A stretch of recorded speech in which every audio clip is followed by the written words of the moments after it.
المسجد الأقصى الذي باركنا حوله لنريه من آياتنا إنه هو السميع البصير فقال ربكم ادعوني استجب لكم. میرے محترم بزرگوں، دینی و ملی بھائیوں، نوجوان ساتھیوں اور سفید داڑھی والے بشروں، اللہ تبارک و تعالی کا شکر ہے کہ اللہ تبارک و تعالی نے ہم مسلموں مومنوں کی ہدایت کے واسطے، رہبری کے واسطے، گائیڈنگ کے واسطے لاسٹ گائیڈ بک قرآن مجید کا نزول فرمایا، جو قرآن مجید بتاتا ہے کہ ہمیں دنیا میں کس طریقے سے زندگی گزارنی ہے، اور یہ بتاتا ہے کہ کس کا مقام کیا ہے، کس کا درجہ کیا ہے، کلاسز بتاتا ہے، درجات بتاتا ہے۔ قرآن مجید یہ بتاتا ہے کہ مساجدوں کے مقام کیا ہے، ان کے کلاسز کیا ہیں، ان کی رسپیکٹ کیا ہے، ان کی عزت و ناموس کیا ہے، ان کا مقام و مرتبہ کیا ہے، پہلی مسجد کون ہے، دوسری مسجد کون ہے، قبلہ اول کون ہے، قبلہ ثانی کون ہے، اور مسجدوں کو کس نے سب سے پہلے تعمیر کروائی، تمام چیزیں کہیں قرآن میں کہیں حدیث میں یہ امت مسلمہ کو مل جاتی ہے۔ امت مسلمہ کو یہ تمام چیزوں کا مل جانا یہ اللہ کی طرف سے ایک رہنمائی ہے، اللہ کی طرف سے ایک گائیڈنگ ہے، ایک سیدھا راستہ ہے۔ لہذا ابھی اس زمانے میں ناوڈیز آج کل جو کچھ پوری دنیا میں چل رہا ہے، ہم میں سے کسی پہ مخفی نہیں ہے، ہم میں سے کسی کے لیے یہ بات پوشیدہ نہیں ہے کہ پوری دنیا میں کیسی خبر نشر کی جا رہی ہے، کیسی خبر چل رہی ہے اور چلائی جا رہی ہے۔ آج ہر گھر میں سوشل میڈیا، ایک موبائل ہے، ٹیلی فون ہے، خبر کا ایک آلہ ہے، نیوز کا ایک کنیکشن ہے، ریسورسز ہے۔ ان تمام چیزوں سے دنیا کی تمام خبریں ہمیں معلوم ہوتی ہیں۔ تو آج کل جو خبریں بہت زیادہ نشر ہو رہی ہیں، جنہیں ہر کوئی دکھا رہا ہے، اگر آپ یوٹیوب کھولیں گے تو آپ کو ایک ہی خبر ملے گی، ایک ہی نیوز ملے گی۔ وہ نیوز مسجد اقصی کے تعلق سے ملے گی، وہ نیوز آپ کو فلسطین کے تعلق سے ملے گی، اسرائیل اور حماس اور فلسطین کی جنگ کے تعلق سے آپ کو نیوز مل جائے گی۔ اور ہندوستان کے جادوگر میڈیا، ہندوستان کے دلالی یا گودی میڈیا، یا وہ جو سرخرید ہیں، یہ وہ جو بکے ہوئے ہیں، وہ جن کی غیرت جن کے پاس نہیں ہے، وہ جن کا ضمیر مٹ چکا ہے، وہ جن کی ہیومینٹی مٹ چکی ہے، وہ جس کی انسانیت مٹ چکی ہے، وہ جس کی آدمیت مٹ چکی ہے، جس کے اندر مانوتا نہیں ہے، آج ایسا میڈیا بھونکتا ہے، چیختا ہے، چلاتا ہے، غلط خبریں نشر کرتا ہے، اور امت مسلمہ کے اندر خوف و ہراس ڈالنے کی پوری کوشش کرتا ہے، اور وہ چاہتا ہے کہ یہ امت مسلمہ ڈر جائے، یہ امت مسلمہ خوف و ہراس میں مبتلا ہو جائے۔ لہذا میں بتاؤں گا آج کہ قبلہ اول کیا ہے اور ارض فلسطین کیا ہے۔ قبلہ اول کسے کہتے ہیں؟ قبلہ اول مسجد اقصی کو کہتے ہیں، جس کا تذکرہ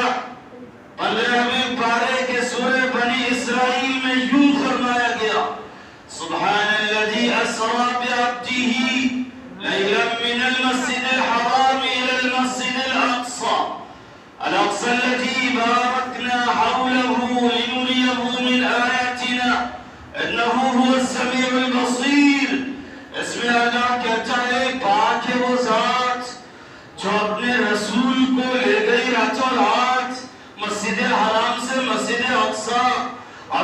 مسجد اقصی کی ڈیفینیشن کرتا ہے، مسجد اقصی کی تعریف کرتا ہے کہ مسجد اقصی کیا ہے۔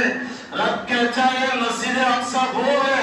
الذی بارکنا حولہ، جس کے ارد گرد، جس کے مضافات میں،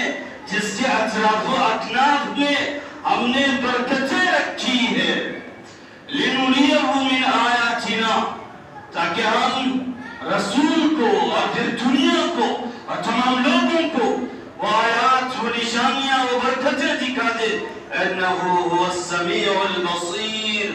اللہ بہت ہی زیادہ سماعت فرمانے والا ہے اور بہت ہی زیادہ باریک بھی دیکھنے والا ہے۔ لہذا مسجد اقصی کے بارے میں فرما دیا گیا، مسجد اقصی وہ مسجد ہے جس کے ارد گرد میں، جس کے اطراف و اکناف میں،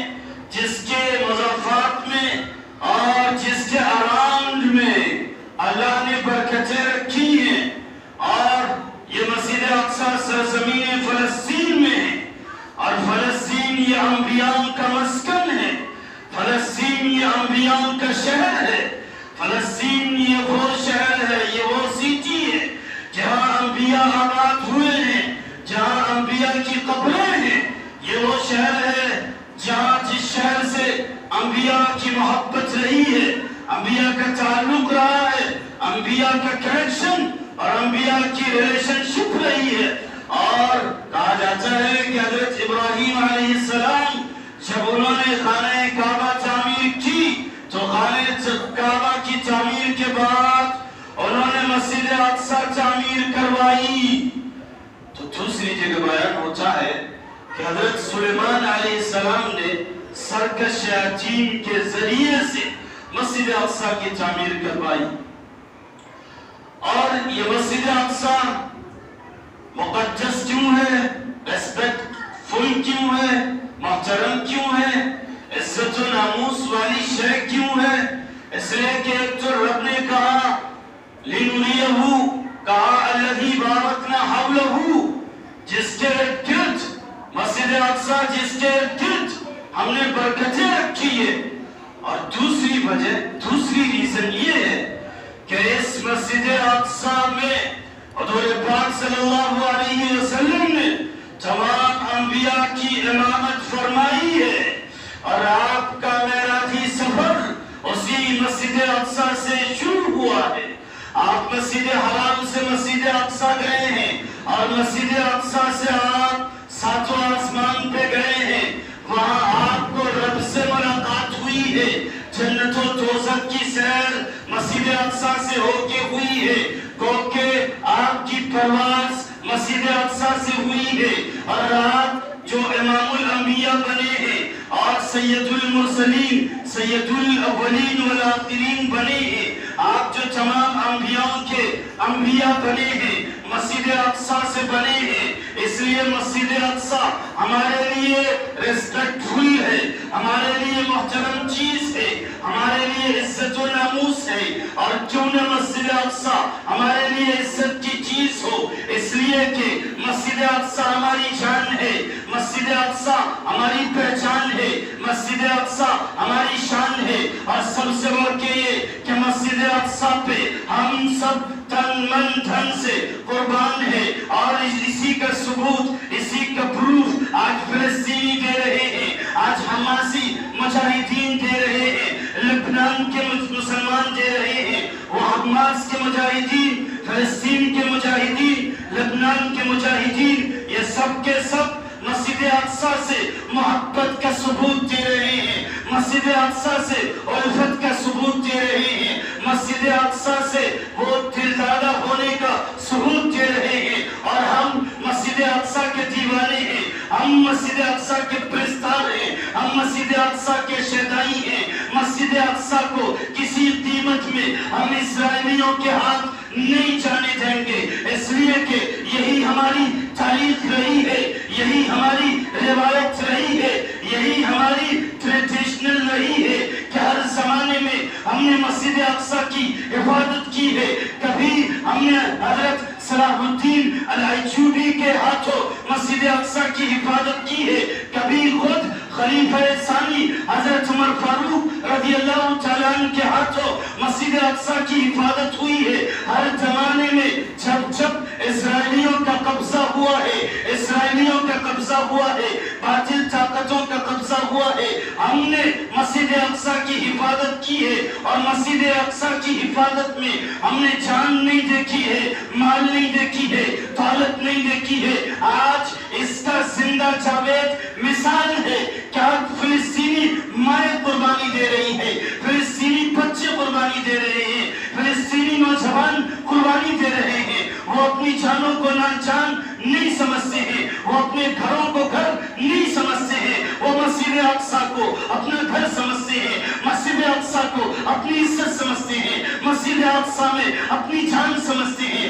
مسجد اقصی کو اپنی پہچان سمجھتے ہیں، مسجد اقصی کو اپنی شان سمجھتے ہیں، اور مسجد اقصی کے اندر اپنی روح سمجھتے ہیں۔ وہ یہ سمجھتے ہیں مسجد اقصی میں ہماری روح چھپی ہوئی ہے، وہ یہ سمجھتے ہیں مسجد اقصی میں ہماری جان ہے۔ اگر مسجد اقصی نہیں ہوگی تو پھر یہ فلسطینی مسلمان، یہ حماسی مسلمان اور یہ دنیا بھر کے مسلمان نہیں ہوں گے، اس لیے کہ مسجد اقصی عزت کی چیز ہے۔ اور اسرائیلیوں کا جو قبضہ وقتاً فوقتاً، day by day, time to time ہوتا رہا ہے، یہ آخر کیوں ہوتا رہا ہے؟ آپ 1947 کے بعد 1948 کی تاریخ دہرائیے۔ 1947 میں ہمارا ملک انہی انگریزوں سے، اسرائیلیوں سے آزاد ہوا ہے۔ ایک مرتبہ ہم نے ان انگریزوں کو مار بھگایا ہے، جب ان کی نظریں ہمارے ملک میں تھی، جب یہ ہمارے ملک کو تخت و تاراج کر رہے تھے، اس وقت ہم نے ان کو کاٹا ہے، اس وقت ہم نے ان کو مارا ہے، اس وقت ہم نے ان کو دربدر کیا ہے۔ اور دوسرے ٹائم، سیکنڈ ٹائم، جرمن میں ہٹلر نے ان کی اتنی پٹائی کی اور اس قدر اس کی کلنگ کی، اس قدر اس کی ہتیا کی کہ پھر انہوں نے تاریخ بتاتی ہے 90% یہودیوں کو ہٹلر نے موت کے گھاٹ اتار دیا۔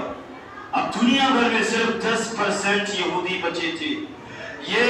10% یہودی سر چھپانے کی زمین تلاش کرتے پھر رہے تھے، یہ 10% یہودی ایک جگہ تلاش کر رہے تھے، لیکن اس وقت کوئی بھی ملک اسے سایہ نہیں دے رہا تھا، کوئی بھی ملک اسے باشندہ قرار نہیں دے رہا تھا،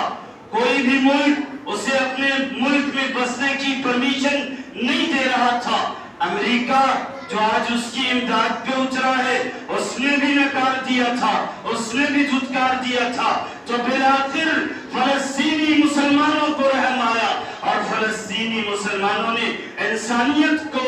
اوپر رکھتے ہوئے اور انسانیت کو مد نظر رکھتے ہوئے، انسانیت کے پیش نظر، ہیومینٹی کے پیش نظر، مانوتا کو دیکھتے ہوئے، اور انہوں نے اسرائیلی کو فلسطین میں آباد کیا، اور ایک خطہ تھی، ایک زمین تھی، اور کہا تم یہاں۔ لیکن جب سے یہ اسرائیلی فلسطین میں آباد ہوئے، انہوں نے اس وقت سے خود کو پاورفل بنانا شروع کیا، اور ارض مقدس سرزمین فلسطین کے باشندوں کو ٹارگٹ کرنا شروع کیا اور ٹارچر کرنا شروع کیا، حتیٰ کہ آج تک 1948 سے لے کے آج تک یہ فلسطینی مسلمان شہید ہو رہے ہیں، فلسطینی مسلمان قربانیاں دے رہے ہیں۔ 50 سالوں سے یہ فلسطینی مسلمان قربانی دے رہے ہیں۔ کبھی مسجد اقصی میں بم پھوڑا جاتا ہے، کبھی مسجد اقصی میں اندھادھند گولیاں فائرنگ کی جاتی ہے، اور نہتے مظلوم فلسطینی کو جاں بحق کیا جاتا ہے، اور شہادت کے مقام پہ فائز کیا جاتا ہے۔ ابھی حالیہ آپ نے ایک خبر سنی ہوگی، ایک خبر شائع ہوئی تھی، جس میں رمضان میں وہاں بیت المقدس میں اسرائیلیوں نے بم پھوڑے، اور جس کے نتیجے میں بے شمار فلسطینی مسلمان شہید ہوئے۔ وہ کہ اب تک فلسطینی مسلمان شہادت دے رہے ہیں، فلسطینی مسلمان شہید ہو رہے ہیں۔ آخر کیوں شہید ہو رہے ہیں؟ کیوں اپنی جانیں قربان کر رہے ہیں؟ آخر کچھ وجہ ہے جس کی وجہ سے وہ جانیں قربان کر رہے ہیں۔ آئیے ہم اس کی طرف آپ کی توجہ مبذول کرانا چاہتے ہیں، اس لیے کہ فلسطینی مسلمانوں کے لیے فلسطینی سرزمین بھی زیادہ اہم ہے، اور سب سے بڑھ کے یہ کہ وہاں مسجد اقصی اسی زمین پہ ہے، اور یہ مسجد اقصی ہماری عزت و ناموس کی نشان ہے۔ مسجد اقصی یہ ہماری عزت ہے، مسجد اقصی یہ ہماری شان ہے، مسجد اقصی یہ ہماری جان ہے۔ لہٰذا اسی وجہ سے وہ مسجد اقصی کی حفاظت کے لیے قربانیاں پیش کر رہے ہیں، اور آج 50 سالوں سے وہ قربانی پیش کر رہے ہیں۔ لیکن جب انہوں نے تھک ہار کے دیکھا کہ ہم شہید ہو رہے ہیں، ہم قربانیاں دے رہے ہیں اور یہ ہمارے اوپر چڑھتے آ رہے ہیں، لہٰذا انہوں نے اب ایک عزم مصمم کیا ہے، انہوں نے اب ایک آخری فیصلہ لیا ہے کہ چاہے جان رہے گی یا جائے گی، چاہے شہید ہوں گے یا غازی بنیں گے، لیکن اب بہر صورت ہم نے آخری فیصلہ لے لیا ہے کہ ہم مسجد اقصی کو آزاد کرا کے رہیں گے اور سرزمین فلسطین کو آزاد کرا کے رہیں گے۔ لہٰذا اسی وجہ سے حماسی مسلمانوں نے، حماسی مجاہدوں نے اور فلسطین کے مجاہدوں نے صرف کفن باندھ لیا ہے اور اپنے ہتھیلیوں پہ اپنی جان رکھ کے مسجد اقصی کی حفاظت کے لیے، سرزمین فلسطین کی حفاظت کے لیے اور سرزمین قدس کی حفاظت کے لیے اب وہ نکل چکے ہیں۔ یہی وجہ ہے کہ 20 منٹ میں انہوں نے 5000 ایسے میزائل داغے ہیں جس سے یہ اسرائیل کو کھلا اٹھا ہے، لیکن آج کی یہ دوغلی میڈیا نہیں بتائے گی حقیقت کیا ہے، نہیں بتائے گی ریئلٹی کیا ہے، وہ نہیں بتائے گی، اس لیے کہ یہ انہی کے رشتہ دار ہیں، ان کے باپ دادا وہ لگتے ہیں، اس لیے وہ نہیں بتائیں گے۔ وہ چاہتے ہیں غلط رپورٹ پیش کیا جائے، وہ چاہتے ہیں غلط خبر نشر کی جائے، وہ چاہتے ہیں غلط خبر حسیت پھیلا دی جائے، جس کی وجہ سے مسلمانوں میں خوف و ہراس پیدا ہو جائے۔ لیکن ہم ایسے مسلمان ہیں جو ڈرنے والے نہیں ہیں، ہم ایسے مسلمان ہیں جو خوف و ہراس میں مبتلا ہونے والے نہیں ہیں۔ یہ آزمائش صرف آج نہیں آئی ہے، ہر زمانے میں ہم پہ آزمائشیں آتی رہی ہے، لیکن جب ہم میدان میں نکلے ہیں تو رب نے ہماری نصرت فرمائی ہے، اور آج فلسطینی مسلمانوں کی حالت یہ ہو چکی ہے کہ رب ان کی نصرت فرما رہا ہے، حماسی مسلمانوں کی رب ان کی نصرت فرما رہا ہے، ورنہ وہ اسرائیل جو خود کو کہتا ہے سپر پاور، ان سے کوئی جنگ لڑ سکتا تھا۔ یہ حماسی جو بے یار و مددگار ہیں، کیا یہ ارادہ کر سکتے تھے؟ نہیں کر سکتے تھے۔ اگر ارادہ کیے ہیں، عزم مصمم کیے ہیں اور انہوں نے للکارا ہے ایک سپر پاور طاقت کو، تو یاد رکھیے غیبی مدد آئی ہے، رب کی نصرت آئی ہے، اور رب نے ان کی غیرت کو جوش دیا ہے اور کہا ہے اے فلسطینی مسلمانوں، اے حماسی مسلمانوں، تم سرزمین قدس کی اور بیت المقدس کی حفاظت کے لیے تیار ہو جاؤ، تمہاری نصرت کی جائے گی، تمہاری امداد کی جائے گی۔ ایسے وقت میں پوری دنیا کے مسلمان کو 2 پیغام دینا چاہوں گا، صرف 2 پیغام، اس لیے کہ مسجد اقصی صرف ان کی نہیں ہے، فلسطینیوں کی نہیں ہے، حماسیوں کی نہیں ہے، لبنانیوں کی نہیں ہے، بلکہ مسجد اقصی ہماری بھی ہے۔ مسجد اقصی میں ہماری بھی جان بسی ہوئی ہے، مسجد اقصی سے ہمارا بھی روحانی تعلق ہے، مسجد اقصی سے ہم بھی کنیکٹڈ ہیں، مسجد اقصی سے ہماری بھی ریلیشن شپ ہے، مسجد اقصی سے ہمارا بھی گہرا تعلق ہے۔ اس لیے آخر میں 2 پیغام دیتا جاؤں گا۔ سب سے پہلا پیغام کہ ہم مسجد اقصی کے لیے، فلسطینی مسلمانوں کے لیے، حماسی مسلمانوں کے لیے کیا کریں گے؟ ہم ان لوگوں کے لیے یہاں ہندوستان میں لڑ تو نہیں سکتے ہیں اور ہم اس کی پرمیشن اور اجازت بھی نہیں دیں گے۔ ہم صرف یہ کہیں گے کہ ہر کوئی دعائیں کرے فلسطینی مسلمان کے لیے، ہر کوئی مسجد اقصی کی حفاظت کے لیے دعائیں کرے اور کوئی دعا کو گھٹیا نہ سمجھے، یہ نہ سمجھے کہ دعا سے کیا ہونے والا ہے۔ دعا کے بارے میں آتا ہے الدعاء مخ العبادہ، دعا اصل شے ہے، دعا اصل چیز ہے، دعا کے اندر طاقت ہے، دعا کے اندر پاور ہے، دعا کے اندر وہ طاقت ہے جو بڑے بڑے مسائل دعا سے حل ہو جاتے ہیں۔ تو دوسری جگہ فرمایا الدعاء سلاح المومن، دعا مومن کی ہتھیار ہے۔ اگر آپ چاہتے ہیں کہ ہم بھی ہتھیار کے ذریعے سے اسرائیلی دہشت گرد اور آتنکوادیوں کا مقابلہ کریں تو آپ کے لیے بھی ایک ہتھیار ہے۔ رسول نے فرمایا الدعاء سلاح المومن، آپ کی ہتھیار دعا ہے، آپ دعا کو اپنائیے اور فلسطینی مسلمانوں کے حق میں دعا کیجئے